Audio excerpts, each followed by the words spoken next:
Sesión inaugural a cargo del Dr. Dante Peche, denominada Empresas y Derechos Humanos, Visión y Retos.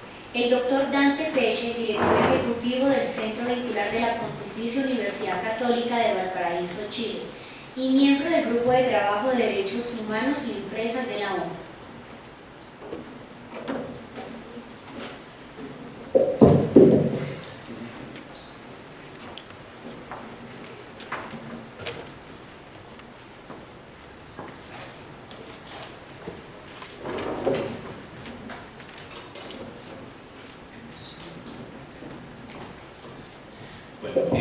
Buenos días, muchas gracias a los organizadores de este evento, al vicerrector Álvarez Londoño, a Paola Gaviria, que nos conocemos hace bastante, no tanto tiempo, pero hemos estado interactuando muy intensamente en los últimos par de años, y a Carolina Olarte, organizadora de esta actividad, y obviamente los demás invitados, expositores, autoridades, alumnos, etc.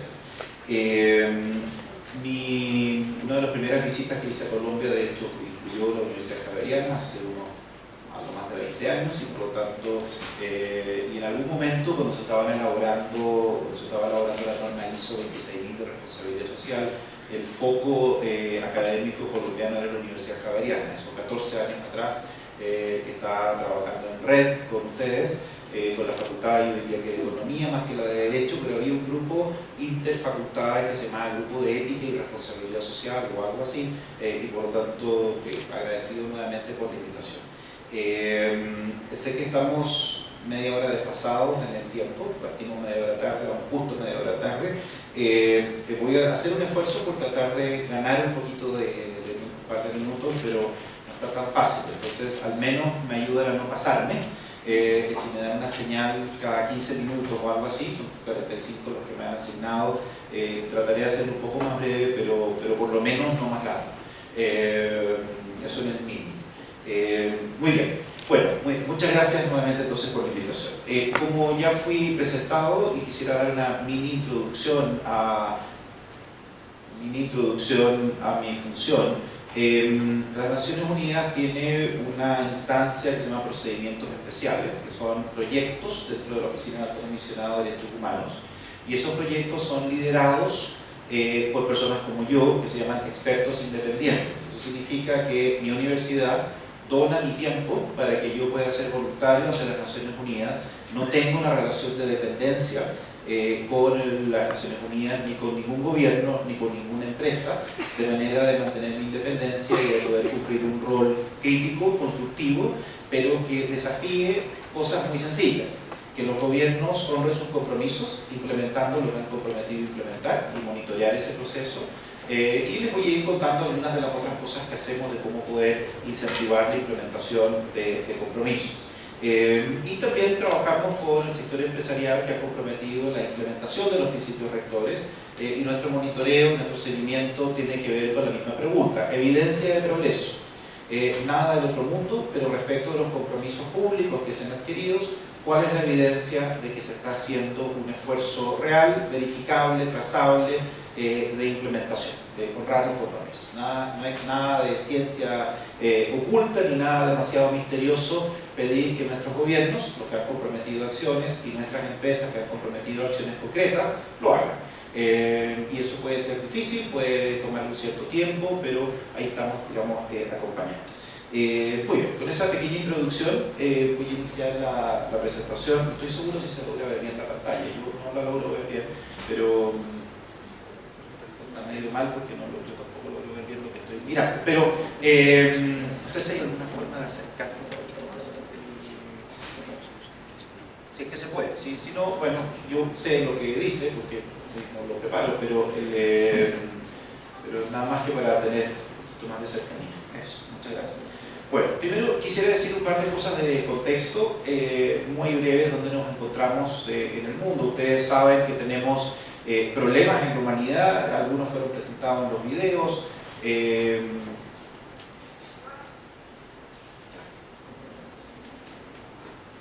Ok, ya, y veo un poquito mejor. Yo también tengo problemas en este momento. Entonces, muy bien. Quisiera decir dos palabras sobre desafíos. No, por favor, déjalo.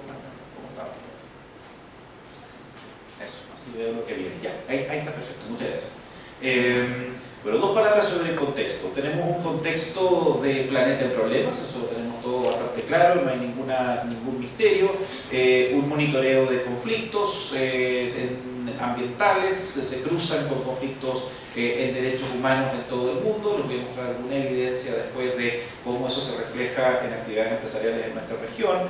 Tenemos una sociedad la más educada de la historia y la con mayor acceso a la información, que se salta sistemáticamente las instituciones tradicionales que han regido nuestra sociedad, y por lo tanto cada ciudadano se convierte en un potencial activista y en un potencial crítico o escrutador de lo que hacen o hacemos las personas que tenemos cargos o posiciones de, digamos, de poder o de autoridad.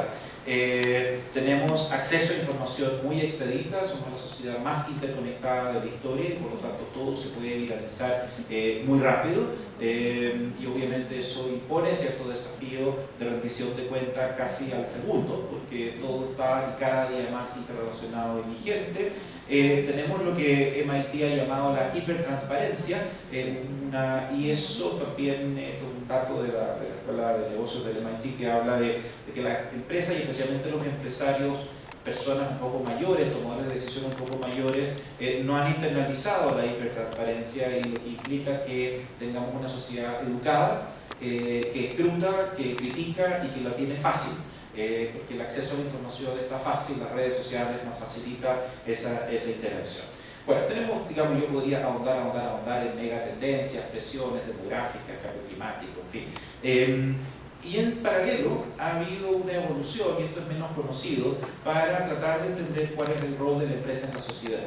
Y esto es una línea de tiempo, un rol desde ser percibido nítidamente como negativo, parte de los problemas, y más tradicionalmente no parte de la solución de los problemas. Y este proceso de tratar de entender cuál es el rol de la empresa ha venido cambiando en las últimas décadas, y simultáneamente se ha desarrollado una serie de momentos e instancias llamados de normalización, de tratar de armonizar lenguaje, principios, criterios, y de poder actuar con algún nivel mayor de coherencia asociado al diseño e implementación de políticas públicas. Y voy a hacer una mención a los ODS que fueron mencionados ya varias veces, el Objetivo de Desarrollo Sostenible, pero bien centralmente el Objetivo 17 hace un llamado a una nueva alianza en el que la empresa es parte de los problemas, sí, pero también es parte de la solución de los problemas, convocada en un lenguaje positivo, no en un lenguaje de enemigo del bien común, sino que de aliado del bien común. Y eso es obviamente un mensaje de oportunidad que ojalá sea aprovechado suficientemente bien. De manera, y la racionalidad ahí es que los problemas sistémicos requieren soluciones sistémicas y de largo plazo. Y si no nos vemos unos con otros como potenciales aliados, y nos seguimos mirando unos a otros como el otro, incluso como el otro malo, perverso, incompetente, corrupto, poco transparente, etc. Y si yo estoy hablando desde el lado empresarial o gobierno, sociedad civil, siempre voy a encontrar un otro malo.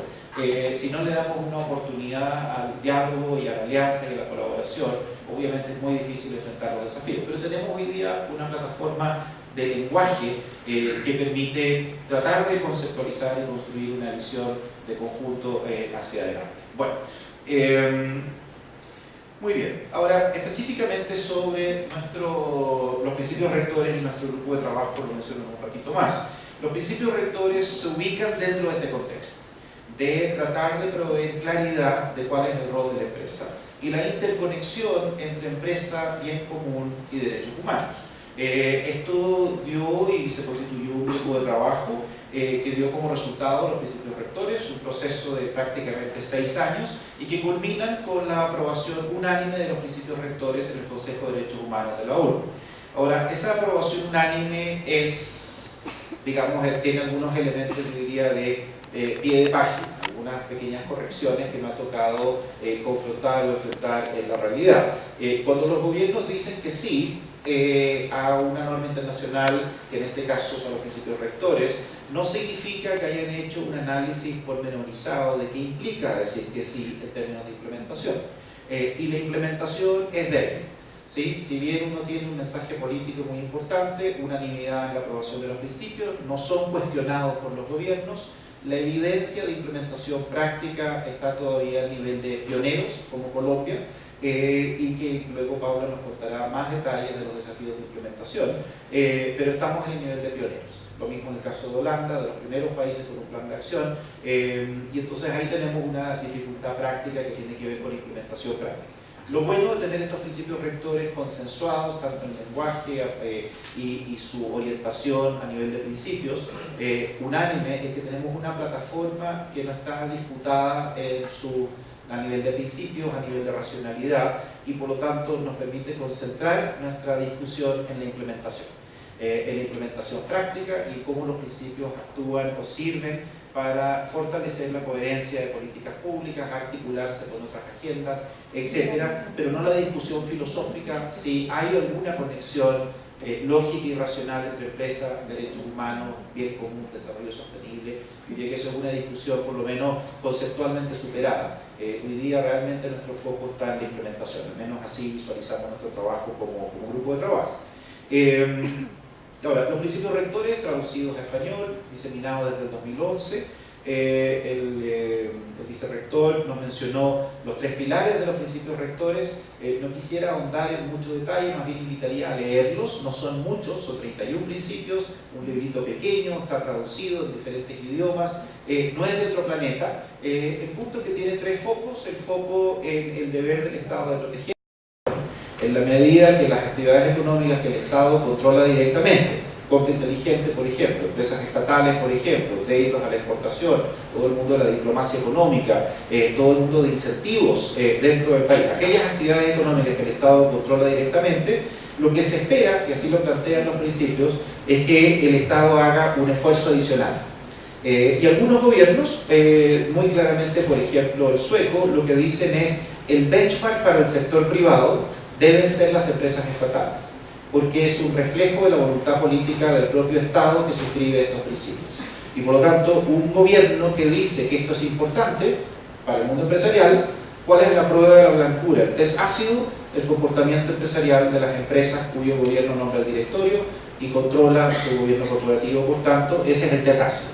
Y por lo tanto, si el sector privado necesita un benchmark, un punto de comparación, darse cuenta las empresas estatales, y lo que las empresas estatales hagan o no hagan es la expresión de voluntad política del gobierno nacional. Por lo tanto, y eso es un mensaje muy poderoso, importante, que tiene gran aceptación, incluyendo el grupo de trabajo de la OCDE sobre empresas estatales, que ha incorporado el lenguaje de liderar dando el ejemplo. Bueno, por ahí se parte, por ordenar la casa.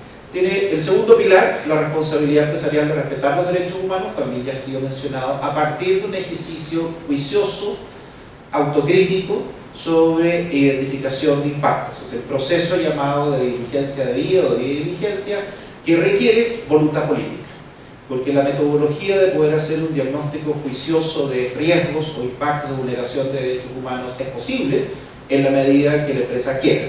Y eso requiere que su gobierno corporativo tenga voluntad de dar ese mandato, que es salir a buscar malas noticias como oportunidad para evitar o mitigar impactos negativos con un enfoque eminentemente preventivo. Y el tercer pilar es acceso a justicia, o a reparación o a remedio frente a vulneraciones de derechos que se produzcan por parte de empresas, al actuar sin la suficiente debida diligencia, sin ser suficientemente preventivo. Es decir, cuando hay impactos negativos, ¿qué es lo que sucede? ¿Cuál es la evidencia en la práctica? La cultura organizacional de asumir responsabilidades frente a metidas de pata. Cuando el enfoque preventivo falla, y va a fallar porque somos humanos, está en nuestra naturaleza fallar, va a fallar el enfoque preventivo, ¿qué sucede? ¿Sí? ¿Cuáles son los mecanismos institucionales, pero especialmente cuál es la cultura organizacional respecto del error, la falla, la metida de pata? Pido perdón, aprendo de mis errores, voy a la causa raíz, digamos, compenso o remedio adecuadamente a aquellos que han sido vulnerados sus derechos, que han sido perjudicados por mis actividades, etc. Bueno, ahí tenemos una agenda, en cada pilar tenemos una agenda interesante detrás. El elemento central es el ejercicio de debida diligencia. Y una de las cosas que hemos hecho bien como grupo de trabajo, que hemos logrado, mis colegas antes que yo me integrara al grupo, hace casi 3 años y yo estoy metido en el grupo, hemos logrado que debida diligencia se convierta en la puerta de entrada para la identificación y la gestión de impactos, especialmente los negativos. Y eso es un logro importante porque hoy día la OCDE usa exactamente el mismo lenguaje, la OIT usa exactamente el mismo lenguaje, y en los Objetivos de Desarrollo Sostenible, medios de implementación. En lo que se refiere al rol empresarial en los ODS, la puerta de entrada son las normas internacionales de comportamiento, explícitamente los principios rectores, y por lo tanto el ejercicio de debida diligencia. Eso es muy importante, no voy a ahondar, hay un panel mañana sobre debida diligencia, por lo tanto no voy a profundizar en el ejercicio, solo decir que el enfoque preventivo, y que es central a los principios rectores, se refleja en su corazón el ejercicio de debida diligencia, pero que es un ejercicio que está normalizado, está aceptado por otros instrumentos normativos, lo que nos permite trabajar de la mano con la OCDE o con la OIT o con muchas otras agencias e instituciones a nivel internacional.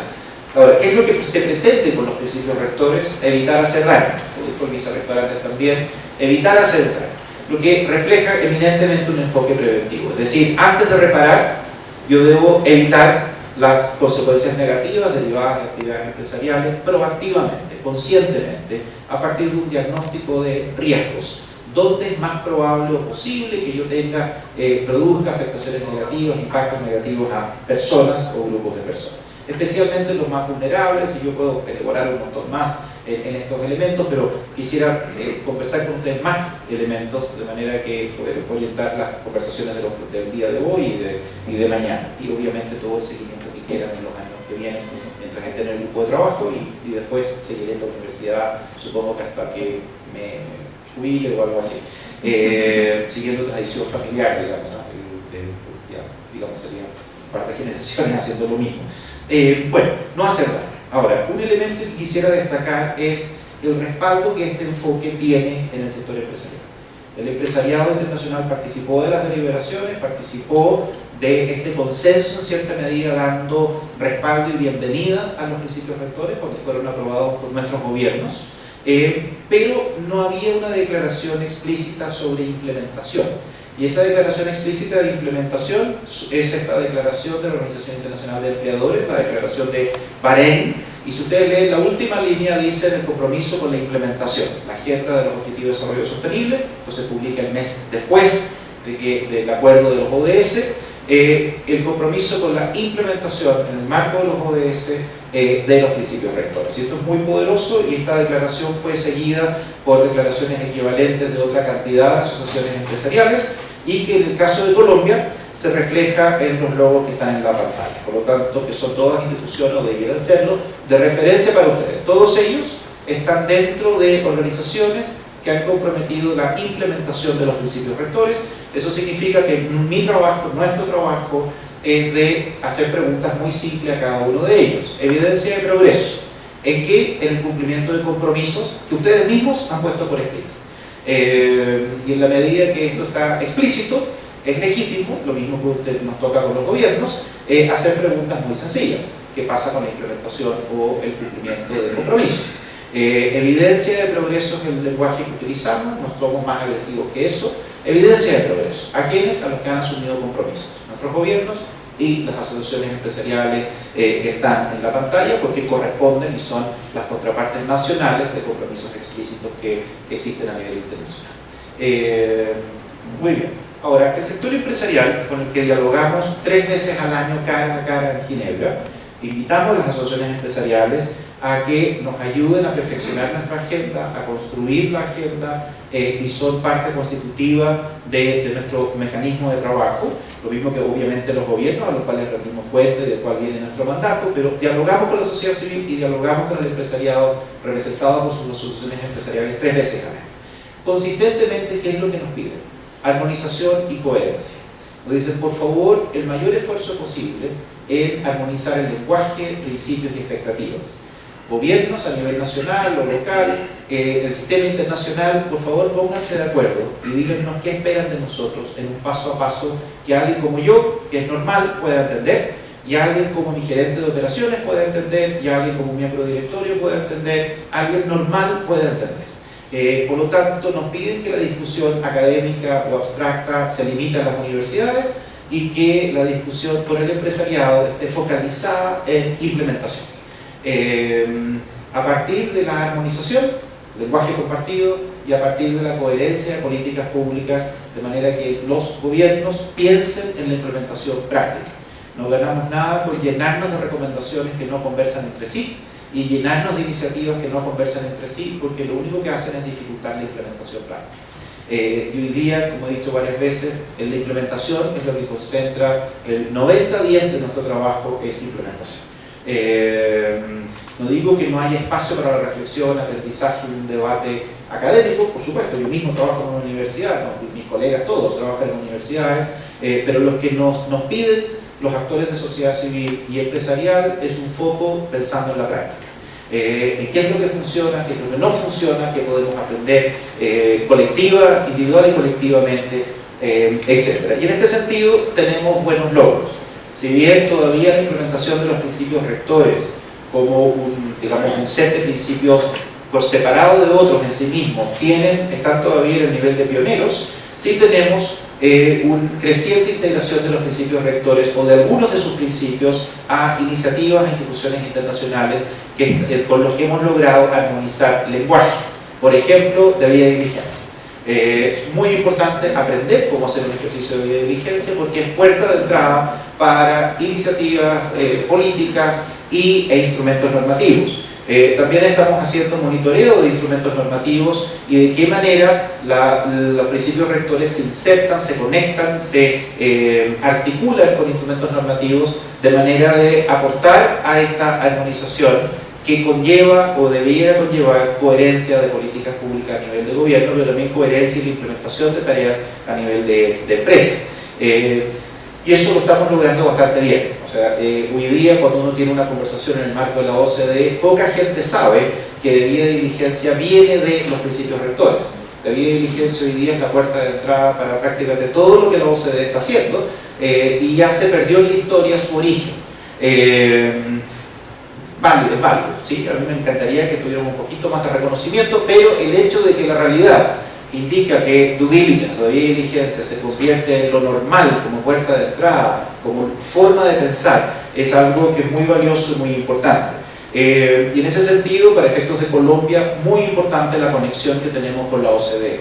La OCDE es, obviamente Colombia está en track de acceso, el proceso de acceso a la OCDE, y el mensaje que la OCDE ha transmitido, que la conducta empresarial responsable es un prerequisito de acceso y los derechos humanos y empresas son una precondición o son un elemento constitutivo prioritario y desde nuestro punto de vista primario, lo primero, en materia de conducta empresarial responsable. Ese mensaje lo transmite la OCDE por nosotros, de hecho liderado por Holanda, que preside el grupo de trabajo de la OCDE de conducta empresarial responsable hace 7, casi 8 años, y por lo tanto eso es un mensaje poderoso porque es un mensaje articulado, coherente, armonizado. Y la OCDE de hecho ha producido directrices de due diligence sectorial que están siendo promovidos en su uso y hay grupos de trabajo en cada uno de ellos. Y el lunes de la semana pasada, es decir, hace 8 días, se llegó a un acuerdo sobre el due diligence genérico. Y ese due diligence genérico, nuestra posición como grupo de trabajo es alentar y felicitar su existencia y sugerir que si es que hay un punto de entrada para el due diligence genérico, sea primero derechos humanos y luego otros impactos que la empresa pueda identificar, de manera que la puerta de entrada hacia un ejercicio genérico sea el ser humano en el centro primero. Ese es un discurso que estamos tratando de articular con la OCDE, hasta ahora con buenos resultados, tenemos buena colaboración con la OCDE, con sus grupos de trabajo. Ahora, estos elementos que yo les estoy mostrando lo que muestran es que estamos logrando armonización y estamos dando primeros pasos de coherencia, de poder tener un lenguaje compartido, un mensaje compartido que permita despejar las discusiones filosóficas y acotarlas y concentrarnos en una conversación sobre práctica e implementación. Hay muchos otros elementos, yo quisiera mostrar algunos ejemplos de cómo esta armonización toma cuerpo y la coherencia toma cuerpo. Está en la política europea de comercio y la política europea de comercio lo que dice: el comercio y las inversiones no son neutras Cualquiera que diga que hay neutralidad ideológica es falso, eso es una posición ideológica en sí mismo, y por lo tanto lo que la Unión Europea ha comprometido es incorporar valores a las relaciones económicas internacionales y a los flujos de inversión. Y ha establecido que esos valores incluyen prioritariamente el respeto de los derechos humanos en el marco del desarrollo sostenible, etcétera, con referencia explícita a los principios rectores. Listo. Y Europa se compromete a que cualquier actualización de acuerdo de asociación o cualquier nuevo acuerdo de asociación debe incluir valores que se basan en normas internacionales aceptadas por las partes. ¿Sí? Entonces, es una buena noticia, digamos que estamos conectando mundos que a veces no conversan muy fluidamente. Pero hay ejemplos que vienen de otras latitudes. Esta es la Asociación de Industriales de la Industria Extractiva China, que representa casi el 3% del PIB global. Y que está representada una gran cantidad de empresas estatales y apalancadas, apoyadas por bancos estatales chinos. Lo que ellos han comprometido, contrataron a la OCDE para elaborar un manual de debida diligencia para sus actividades internacionales, y hoy día están en fase de implementación de este ejercicio, partiendo por fortalecer las capacidades de los ejecutivos chinos actuando fuera de su país. Esto está en inglés, y cada vez que los chinos quieren que algo se sepa, lo ponen en inglés y saben que va a ser sujeto del escrutinio de la sociedad, es obvio. Es decir, porque todo el mundo tiene acceso a este tipo de información. Y sorprendentemente, en el Foro de Empresas y Derechos Humanos de noviembre del año pasado en Ginebra, esta asociación empresarial, además de la industria textil, pidieron organizar una sesión dedicada a China, incluyendo las asociaciones empresariales y gerentes generales, CEOs, de empresas chinas operando en Congo, en el área de cobalto, y en Myanmar, en el área textil. Nosotros no hemos tenido ningún gerente general de empresa latinoamericana exponiendo en Ginebra en 6 años. Y los chinos pidieron una sesión dedicada e invitaron a CEOs que fueron de empresas en lugares que han sido súper cuestionados en su comportamiento, ¿sí? Cobalto en Congo y de la actividad textil en Myanmar. Y en un foro abierto que me tocó moderar, y les dijimos a los chinos que obviamente íbamos a tratar de generar un espacio constructivo, pero no hay filtros en las intervenciones desde la sala. Cualquiera puede preguntar lo que quiere. Y obviamente el hecho de que ellos pidan la sesión y se expongan en un foro de esta naturaleza, pues tuvimos una consulta con la delegación de China en Ginebra para estar seguros que estamos en sintonía, porque obviamente estaban en sintonía, no tuvieron objeción, el embajador de China no tuvo objeción a que esto ocurriera. Y cosas que están ocurriendo, y esto es increíble, es una conversación casi de otro planeta. Este es el mapa que presentaron los chinos cuando asistí a una conversación con ellos en Chatham House hace casi un año en Beijing, en junio del año pasado. Tienen un grupo de trabajo de universidades, centros de investigación, funcionarios públicos sobre China en el mundo. Y este es el mapa de criterios de inversión de los bancos chinos de inversión. Y qué criterios incorporan o no incorporan a la evaluación de riesgo de tal manera de acompañar las inversiones chinas en el extranjero. Y este es el mandato que sale del regulador chino, básicamente diciendo todos los bancos de inversión chinos deben alinearse a los criterios de inversión de la Corporación Financiera Internacional, el IFC, de manera de que armonicemos los criterios de inversión hacia best in class, que incluye due diligence, incluye principios rectores, y esto es la autoridad reguladora china, con grandes inversiones en nuestra región latinoamericana, gigantesca, y creciente influencia económica, pero también política, ¿sí? Esto solo quiero demostrar que están pasando cosas en lugares inesperados, donde uno no supone que hay liderazgo, y sin embargo sí lo hay, porque esto, lo que les estoy mostrando es público. ¿Sí? Y debe haber seguramente muchas otras cosas de las cuales simplemente no estamos enterados, pero que deben estar funcionando. Concluyo esta sección diciendo que pueden existir muchos puntos de entrada para respetar los derechos humanos por parte de las empresas. Uno quisiera que uno tuviese un proceso riguroso de debida diligencia a partir de los principios rectores y casi como que chequeando los 31 principios se aplican, no, en fin, pero si la puerta de entrada es vía directrices de la OCDE o vía medios de implementación de los ODS o como respuesta a un cuestionario de un banco de inversión, incluso chino, en perspectiva, todavía eso no está listo, cualquiera que sea el razonamiento, uno quisiera que fuera por las razones correctas, una combinación de incentivos y compromiso y su visión. Pero aunque no exista tanto compromiso ni visión, en la práctica estamos penetrando el mercado y estamos entrando al comportamiento empresarial, aunque uno a veces no se dé ni cuenta, ¿sí? Porque el lenguaje está armonizado, las prácticas se están compatibilizando y obviamente ustedes verán, estamos haciendo seguimiento desde el equipo de Ginebra un poco, desde algunas universidades otro poco. Aquí mis colegas María Isabel Tolosa, que está aquí adelante, y Andrés Hernández, que trabajan en mi universidad, pero viven aquí en Bogotá, son parte del equipo de seguimiento y de monitoreo de prácticas de política pública, de manera que yo pueda tener estas presentaciones lo más actualizadas posibles. Muchas gracias a ellos también. Muy bien. Ok, ahora sí tenemos un problema de falta de armonización y de coherencia con la Agenda de Desarrollo Sostenible. En todo lo anterior, la coherencia crece, la armonización cada día es mejor, estamos referenciándonos mutuamente cada día mejor, pero con la agenda de los ODS no necesariamente. Ahí tenemos algunas dificultades que les quiero hacer notar. Obviamente, bienvenidos los ODS, referencia a derechos humanos como elemento transversal.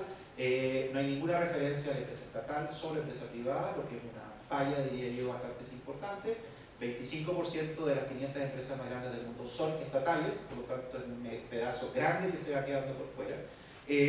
Pero también hay algunos elementos muy importantes que rescatar de los ODS, que quisiera destacar más que rescatar. No hay desarrollo sostenible sin conducta empresarial responsable. Es un prerequisito del desarrollo sostenible y por lo tanto eso es muy importante establecerlo y un llamado a que la empresa sea parte de la solución de los problemas. Este es el objetivo 17 que digamos hace este llamado a una nueva alianza que yo ya mencioné. Lo que es muy desconocido es el párrafo 67 de los medios de implementación. Uno mira los ODS, ve los 17 objetivos, las 169 metas y se salta el capítulo que se llama medios de implementación. De hecho, el propio PNUD, que ha sacado brochures muy bonitos, no hace referencia a los medios de implementación en general. ¿Qué es lo que dicen los medios de implementación? Dicen la contribución empresarial al desarrollo sostenible es a partir de, usando los lentes de normas internacionales de comportamiento. Es decir, no lo que a mí se me antoja porque desperté y esto me gustó o porque me queda fácil, sino que es a partir de normas internacionales de comportamiento. Y una que se referencia explícitamente son los principios rectores, y esos principios rectores no tienen un pie de página que elabore qué significa eso. Nosotros lo que hemos elaborado con el grupo de trabajo es aportar claridad a la interpretación de ese párrafo de manera de, en 10 puntos, esto fue presentado en la OCDE en junio del año pasado, de decir qué significan los lentes de los principios rectores para efectos de los ODS. Muy en resumen, significa ejercicio de debida diligencia también. Y por lo tanto, antes de mirar qué hacer, mirar el no hacer daño, mirar los impactos, hacer el mismo ejercicio de derechos humanos o de identificación de impactos para la contribución a los ODS. Y hay una plataforma que elaboró el Instituto Danés de Derechos Humanos bastante buena que correlaciona derechos humanos con los ODS de una manera fácil, de una manera, digamos, fácilmente accesible. No quiero profundizar más en esto, pero voy a decir que aquí hemos tenido ruido, porque la agenda de los ODS está bastante desconectada en la práctica del resto de la agenda. Pareciera que fueran dos mundos paralelos y no interconectados, a pesar de la referencia explícita de interconexión. Ahora, el ejercicio de debida diligencia es el centro, la puerta de entrada. Este ejercicio está normalizado, se describe en un paso a paso en los principios rectores y estamos elaborando un reporte que se va a presentar a la Asamblea General de la ONU en octubre de este año, pero el reporte va a estar listo en julio, que lidero yo, sobre aprendizajes del ejercicio de debida diligencia paso a paso. Lo que estamos es dialogando con el sector empresarial, sociedad civil y gobiernos también, pero principalmente el pilar 2 de preguntarle a las empresas, ustedes que son los pioneros, que están haciendo los primeros pasos, que están experimentando, qué obstáculos y desafíos han encontrado y de qué manera están innovando para confrontar y enfrentar esos desafíos y obstáculos. Tanto la definición de política como la identificación de riesgos o la identificación de impactos, el diálogo con partes interesadas, voces críticas, por ejemplo, y de cómo esos hallazgos se integran a los sistemas de gestión, no solo a la política, sino a los sistemas de gestión de la empresa, que permita su operacionalización, su implementación práctica y cómo se comunica todo lo anterior. de una manera que no sea contraproducente para la empresa, pero tampoco que genere resistencias dentro de la empresa para efectos de perseverar en una lógica de mejoramiento continuo. Es un ejercicio que hoy día está en práctica. No quiero indagar, hay una sesión sobre esto que va a volver a tratar este tema. Pero lo que queremos reforzar en nuestra narrativa es que el ejercicio de vida y diligencia es eminentemente reforzar un enfoque preventivo. Es decir, cuando uno tiene que entrar al pilar 3 de remediación es porque ya hay un daño causado. Y todo lo que se puede hacer para prevenir, bienvenido. Y es la misma lógica y la analogía con salud y seguridad ocupacional, donde la cultura preventiva es lo que debe prevalecer antes de enfrentarse a una vulneración de derechos o impactos negativos. Cuando uno ya tiene el impacto negativo, ya está la metida de pata, ya hay personas afectadas, obviamente hay que aprender, hay que corregir, hay que pedir disculpas, hay que reparar, por supuesto, obviamente. Pero tenemos que reforzar el enfoque preventivo de manera de evitar llegar a estas consecuencias negativas. Y esto debería resonar razonablemente bien con los prevencionistas de riesgos o las personas que trabajan riesgos, ¿sí? dentro de la empresa. Eso es lo que quisiéramos creer. Ahora, para efectos de la identificación de impactos, aquí hay otro elemento que destacar. Tradicionalmente, la empresa ha tenido cierta facilidad para identificar impactos positivos y ponerlo en valor. Es lo que normalmente concentra el 80% de un reporte de sostenibilidad. Echarme flores por las cosas buenas que hago. Y los impactos negativos quedan relativamente marginalizados. Esa es la tradición. Y el lenguaje que se usa es oportunidad de mejora, pero relativamente marginalizado. Los principios rectores ponen el foco en los impactos negativos, es decir, en los impactos que la empresa causa directamente, los que contribuye a causar o los que terceros causan a otros, en la medida que se relacionan con la empresa. El foco aquí está en los impactos negativos. Una clarificación: no tenemos nada en contra de que haya impactos positivos, bienvenidos. Nada en contra de que se maximicen los impactos positivos, pero de manera balanceada.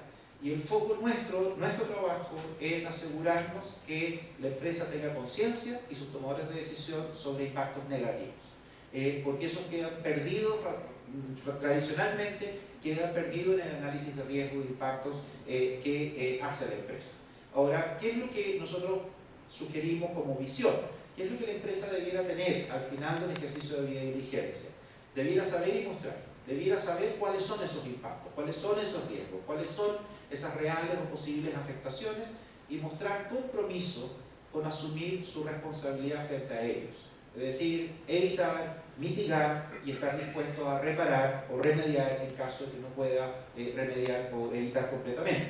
Y este elemento de saber y mostrar se está comenzando a monitorear. Este es un estudio publicado ya hace 2 años por casi 3, por GRI, por Global Reporting Initiative. Lo menciono porque GRI va a presentar mañana aquí en este mismo foro, y este es un estudio que hicimos juntos desde nuestra universidad con GRI, que tenemos una larga tradición de colaboración, donde se miraron algo más de 400 empresas, todas con reporte de sostenibilidad usando la metodología G4, versión 4 de GRI, que incluye due diligence como sugerencia de puerta de entrada y que incluye derechos humanos como tema.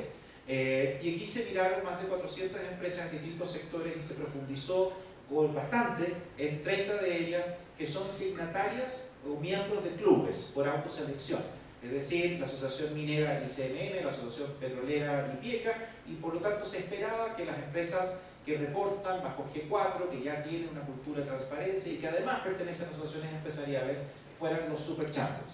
Encontramos algunos elementos positivos, pero quisiera destacar lo negativo aquí, que es el diagnóstico de impactos, muy bajito, ¿sí? Del universo de empresas pioneras, champions, digamos, adelante en la curva de gestión de sostenibilidad o de impactos, el ejercicio de identificar los impactos muy bajito, y luego cuando miramos, una diapositiva más, pero bueno, parece que se extravió, pero nos quedamos aquí. El estudio lo que muestra es que la práctica de identificación de impactos negativos es débil aún en los pioneros, que van adelantados y que utilizan una norma de transparencia estandarizada que recomienda ciertas cosas, pero que claramente todavía estamos cuesta arriba en este elemento. Ahora, quisiera también mostrar ¿cuál es la relevancia del sector empresarial? Porque uno diría, bueno, todo esto está sucediendo en un cierto marco de diálogo empresa-estado, normas internacionales, pero el sector privado y el mercado está finalmente operando a favor de esta agenda. Y quisiera mostrarle algunos elementos que también tienen relevancia directa para Colombia sobre el mercado o con planetas alineados. El mercado jugando a favor de una agenda de respeto de derechos humanos. No lo teníamos y la conexión entre hacer lo correcto y que al mismo tiempo fuera lo inteligente era poco claro. Do the right thing isn't the smart thing. Había dudas si es que era también lo inteligente desde el punto de vista de decisiones puramente económicas y basadas en criterios de mercado. Y eso obviamente es una gran limitante, no poder mostrar cierta correlación racional en la toma de decisiones.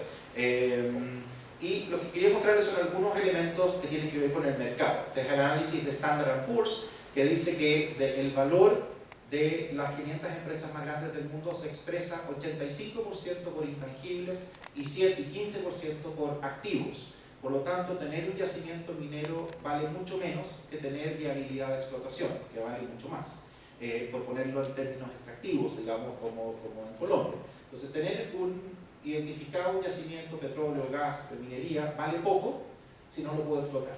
Y la viabilidad política tiene una representatividad mucho mayor. El ICMM dice en promedio por lo menos 2/3 del valor de un yacimiento es la viabilidad de explotación, 1/3 como máximo es el valor de los activos físicos.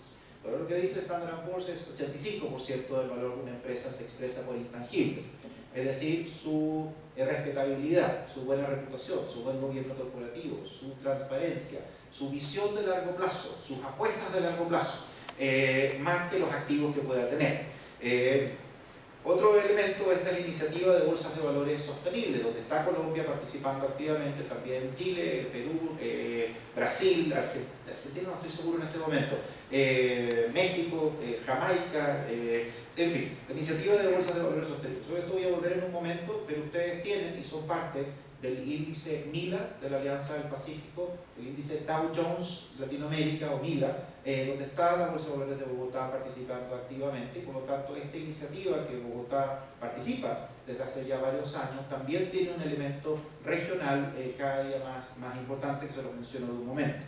Este es el mapa de 2 países y este es un buscador donde hay incentivos que tienen que ver con inversión responsable de una forma u otra, criterios de inversión, y uno puede entrar y mirar su propio país y qué inversionistas ya están operando y bajo qué criterios están operando en el nivel local. Esta es la curva de fondos de inversión que incorpora criterios ambientales, sociales y de gobierno corporativo en la evaluación de riesgos de la empresa para, digamos, orientar el portafolio de inversiones. En algunos casos esto es obligatorio, fondo de pensiones noruegos, así como de las cosas más destacadas, pero esto es una curva muy impresionante. Cualquier país o empresa que quiera captar inversión, esto es algo que le tiene que poner atención, porque necesariamente cada día más hay inversionistas haciendo preguntas, y crecientemente van a ser los chinos, ¿sí? Porque el mandato público del regulador chino va claramente en esta dirección.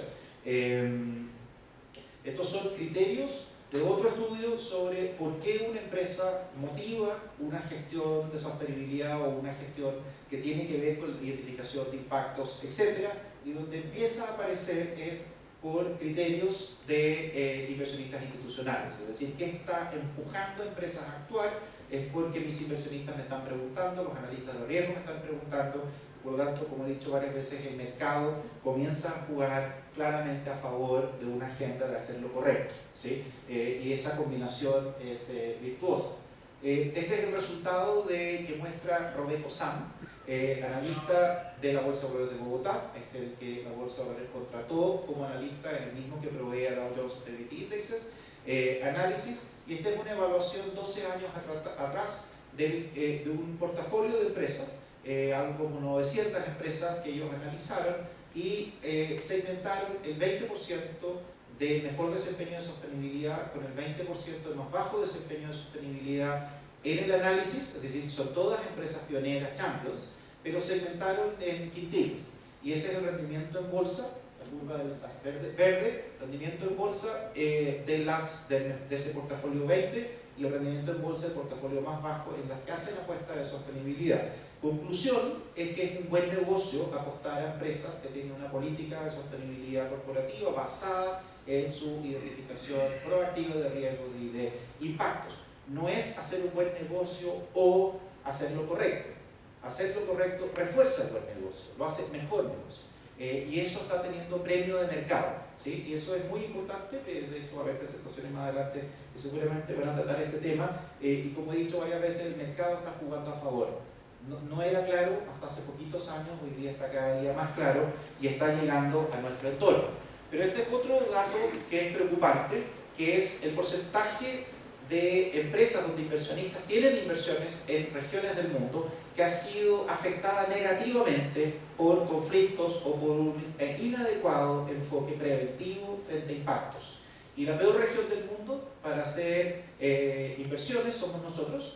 Y la conclusión del estudio es que el enfoque preventivo respecto a impactos negativos es débil. No está bien internalizado. Una vez que las cosas malas pasan, tratamos de corregirlas, pero no estamos anticipando. Y eso nos pone en una posición de desventaja competitiva como región, y uno podría ser el desagregado país, frente a la atracción de inversiones, que hoy día sabemos, cada día más, están mirando aspectos que antiguamente no miraban ni preguntaban. Entonces, aquí tenemos un problema que corregir. Reforzar el enfoque preventivo es urgente, no solo porque eso evita medidas de pata que afectan a personas de carne y hueso o a comunidades, a grupos de personas, sino que porque también afecta nuestra capacidad de crecer y de desarrollarnos como país y región, porque nos resulta más cuesta arriba o más costoso atraer inversión de largo plazo y de calidad hacia nuestro país o nuestra región. Ahora, les quiero mostrar algunas cosas adicionales que están pasando aquí. Robeco-Sam, como ustedes saben, proveedor de la Bolsa de Bogotá, proveedor de servicio, publica cada año un análisis sobre impactos y sobre, digamos, gestión de sostenibilidad en todo el mundo, pero están haciendo infocus en nuestra propia región. Ellos analizan empresas en todas las regiones del mundo. En el informe del año pasado, que está traducido a español, hicimos un análisis, otro de mis colegas hizo un análisis, trabajamos con Robeco-Sam hace muchos años, un análisis de todas las empresas latinoamericanas evaluadas, y específicamente se hizo una profundización en gobierno corporativo. El resumen, ¿qué es lo que encontramos? Desconexión entre estas empresas champion en sostenibilidad y su gobierno corporativo. Una pequeña minoría tiene un director, o directora, que sepa de sostenibilidad, que sea capaz de interpretar los resultados de un ejercicio de debida diligencia, que los pueda leer de una manera que le permita tomar decisiones. Prácticamente nadie. ¿Sí? Al 25% aproximadamente hay alguna correlación verificable entre board, toma de decisión política de la empresa, y el análisis de riesgos, impactos, etc. Muy precario lo que encontramos. Ellos incorporaron un análisis de derechos humanos en la evaluación del año anterior por primera vez. Participó un portafolio de empresas por primera vez con algunos resultados, un poco engañoso porque es por autoselección. De todos modos, invito a mirar el instrumento porque incluye ya algunas empresas latinoamericanas. Pero cuando profundizamos por regiones del mundo y miramos dónde están las mayores brechas en el análisis de derechos humanos hecho por tercera parte, pero con conocimiento de la empresa, vemos que acciones de remediación, identificación de grupos vulnerables en un sector o en general, acciones de remediación, proceso de debida diligencia, muy débil, y estas son las empresas autoseleccionadas. Por lo tanto, tenemos una brecha gigante en cosas muy básicas. Due diligence no es práctica regular, identificación de grupos vulnerables y diálogo muy bajito, y luego acciones de remediación públicas, puede que las haya privadas, o digamos no comunicadas, pero de manera pública, muy débil. Por lo tanto, tenemos la identificación de brechas aquí. Y en el informe de este año, donde aparecen analizadas más empresas latinoamericanas y distintas regiones del mundo, y con una observación para Colombia, en 3 años no ha crecido el número de empresas evaluadas, y por lo tanto Colombia, si bien tiene un desempeño muy bueno en las 16, no hay más que 16. Y entonces hay un estancamiento en la cantidad de empresas que dicen, sí, yo quiero compararme con el mundo, con el resto del mundo de una manera activa. Bueno, de este análisis lo que buscamos fue la gestión de temas materiales, la gestión de temas relevantes, su identificación y su gestión. ¿qué es lo que encontramos? Nosotros un poquito por debajo del portafolio global. Estos son las empresas de Latinoamérica divididas por país. De Panamá es una gran distorsión porque es solo una empresa, es una línea aérea. Pero esto es lo que les quería mostrar. Cuando se les pregunta a este portafolio de empresas latinoamericanas, diga cuáles son los temas relevantes de su gestión. Solo 4 empresas del universo dicen que derechos humanos es prioritario en su gestión. Solo 4. Y cuando uno dice, de estos temas que ustedes declaran que son relevantes para su gestión, ¿de qué manera los gestionan? Y me quedo con el último punto, solo el 18% de las que dicen que lo gestionan, que es el 51%.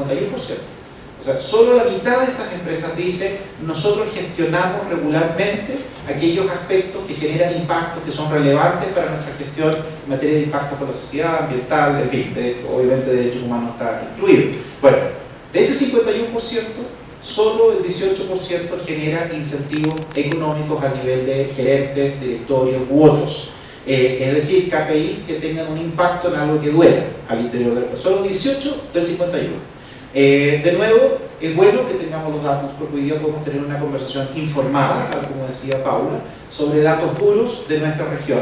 Y el próximo resultado regional se publica cada marzo de cada año. Lo que hemos decidido con las bolsas de valores y este socio técnico es tener un encuentro anual de pares empresariales para aprender unos de otros. Comenzando en marzo del próximo año, donde ya tenemos una demanda estructurada de empresas para decir necesitamos indagar más, entender mejor qué nos pasa, por qué algo funciona, por qué algo no funciona. Pero tenemos ciertos datos que no teníamos en la región latinoamericana y son datos que vienen creciendo en cantidad de empresas y en profundidad de la información. Y sobre este punto quisiera decir que en la región MILA, que incluye Colombia, ya tenemos el índice de sostenibilidad de 4 bolsas de valores integrados y el primer portafolio de empresas integrado de 4 países, con un seguimiento por país dependiendo de dónde están. Los colombianos les va mejor, son los champions regionales, pero con la observación de que el portafolio de empresas está estancado, o sea, no aumenta el portafolio de empresas, pero las que están lo hacen bastante bien, muy por encima del promedio de nuestra región, que estos son los datos. Y quiero cerrar con una reflexión, bueno, tengo que cerrar con 2 reflexiones, y yo no sé si ya me pasé los 45, ¿sí? Bueno, dramático.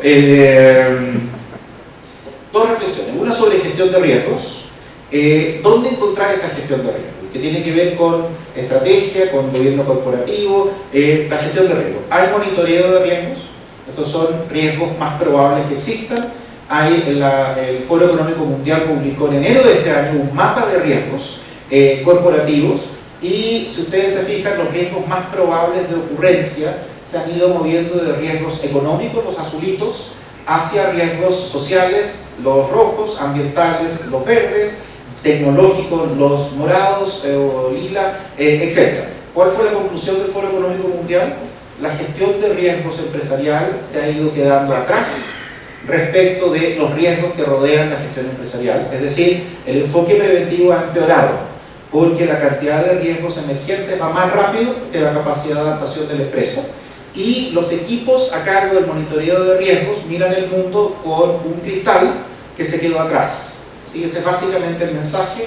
Lo interesante es que esto es de este año. Y el gobierno de Holanda, que va a exponer en un par de minutos más, el gobierno de Holanda es uno de los gobiernos que ha generado una plataforma de lo más interesante para la identificación de estos riesgos en 11 sectores productivos en todo el mundo, incluyendo análisis de cadena de valor en 11 sectores, es el Risk Checker, incluyendo análisis de cadena de suministro para estos 11 sectores, y se puede segmentar por temática, por sector, etcétera, y mapean el mundo entero, incluyendo Colombia, incluyendo Chile, incluyéndonos a todos nosotros, con la cantidad de riesgos, y estos riesgos se van actualizando, y de hecho muestran los riesgos en Colombia, uno hace clic y muestra de qué se trata, cuál es la fuente, de dónde viene ese análisis.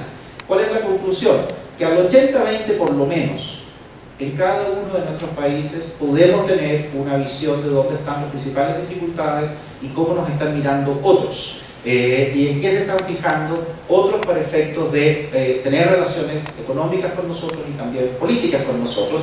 Por lo tanto, este mapa de dónde están las dificultades, los desafíos, están accesibles y están traducidos a inglés por lo menos, no solo holandés, y los tenemos disponibles. Ahora cierro con los planes de acción de las políticas públicas. En las políticas públicas nosotros tenemos un mandato de ayudar a los gobiernos a que honren sus compromisos, implementen lo que dijeron que iban a hacer, que lo hagan en la práctica, partiendo por casa. No quiero entrar en más detalles sobre esto, porque de hecho ha habido otros eventos en Bogotá sobre este mismo punto, tenemos una directriz al respecto, pero tenemos algunos elementos que quiero compartir de dificultad. Una dificultad que tiene que ver con la gobernanza. En la mayoría de los países del mundo no es claro quién lidera esta agenda y de qué manera se articula con otras agendas y se convierte en ente rector con suficiente poder. En este caso tienen en Pablo una champion súper clara, pero en la mayoría de los países del mundo eso no es claro. Quién lidera y queda relegado a un tercer nivel de importancia en un ministerio sin poder de implementación, cancillerías, ¿sí? Que es en definitiva por default, ¿sí? Como no hay nadie a cargo, queda ahí porque a ellos les toca rendir cuenta en Ginebra y entonces ahí quedó. Eso es un elemento. Otro que quisiera destacar es el de coherencia de políticas públicas, falta de articulación y coherencia para efectos de implementación. Lo que vemos muchas veces es que no hay una visión compartida de largo plazo, y eso tiene que ver con los cambios del gobierno y los ciclos electorales que nos afectan muy negativamente. Hoy día tenemos muchos procesos paralizados en Latinoamérica producto de los cambios políticos que nos están pasando la cuenta fuertemente, y el Estado como actor económico. Nuestro llamado a poner la casa en orden para fortalecer las credenciales que el propio gobierno o el Estado tiene frente al sector privado es otro campo de dificultad donde en promedio las empresas estatales o las actividades económicas o control del Estado tienen un estándar más bajo que la que el propio gobierno le propone al sector privado. Ese es el promedio que encontramos en nuestro análisis, que no es exhaustivo, no incluye todos los países del mundo, pero sí tenemos un reporte al respecto que destacar, que genera elementos de qué es lo que debiera incluir las empresas, por lo menos las empresas estatales, que es básicamente liderar dando el ejemplo, y aquí hay algunos ejemplos que es importante para Colombia que ustedes sepan, que la agencia a cargo de empresas estatales de Colombia, su benchmark es Suecia, y para nosotros Suecia es el champion. Por lo tanto, tienen un buen benchmark en Suecia, un buen best in class que seguir, que son los suecos, con criterios bien claros de cuál es su agenda, cómo incorporan los elementos, también desde el punto de vista de las inversiones, etc. Y finalmente, en nuestra región latinoamericana hemos hecho 3 ejercicios de aprendizaje de pares, las 3 en CEPAL, ha participado Colombia, con algunas lecciones, 8 conclusiones transversales de nuestra región. ¿Cuáles son los desafíos comunes de la región? Donde tenemos que ayudarnos unos con otros, no competir, ayudarnos unos con otros para nivelar la cancha a ciertos mínimos en que estemos iguales. Las conclusiones es garantizar la coherencia de políticas públicas a nivel nacional y regional, reforzar el enfoque preventivo de los principios rectores, de manera que se entienda y se valore que es eminentemente preventivo, el Estado como actor económico, garantizar dando el ejemplo, básicamente, fortalecer el sistema político y la independencia de los entes de fiscalización y control, incluyendo el sistema judicial, los procuradores o fiscales, etc. Eso está muy conectado con corrupción, falta de separación clara de los poderes, independencia de los poderes, etc. Y luego fortalecer las capacidades en diferentes públicos de manera de fortalecer el nivel empresarial, gubernamental, sociedad civil, de manera de poder tener una conversación informada y una discusión informada. Fortalecer el diálogo con las partes interesadas, incluyendo voces críticas, que es un elemento en general faltante. Garantizar acceso a mecanismos de reclamación y reparación efectiva, y eso es algo que también se ha mencionado antes. Y propiciar el aprendizaje entre pares en una carrera hacia la cumbre. Es decir, lo que hemos dicho muchas veces, hay un espacio precompetitivo de nivelación de cancha hacia arriba, donde tenemos mucho para colaborar y poco por competir, que la competencia venga después, a partir de ahí. Pero que estos son los elementos iniciales donde no tenemos que competir, sino que colaborar. Lo último que decía es nuestra ambición, acelerar y escalar las acciones, pero no hace falta entrar en más detalle, ya los elementos ya los he mencionado, mis referencias, y les agradezco mucho su paciencia y haberme pasado un poquito de tiempo. Muchas gracias.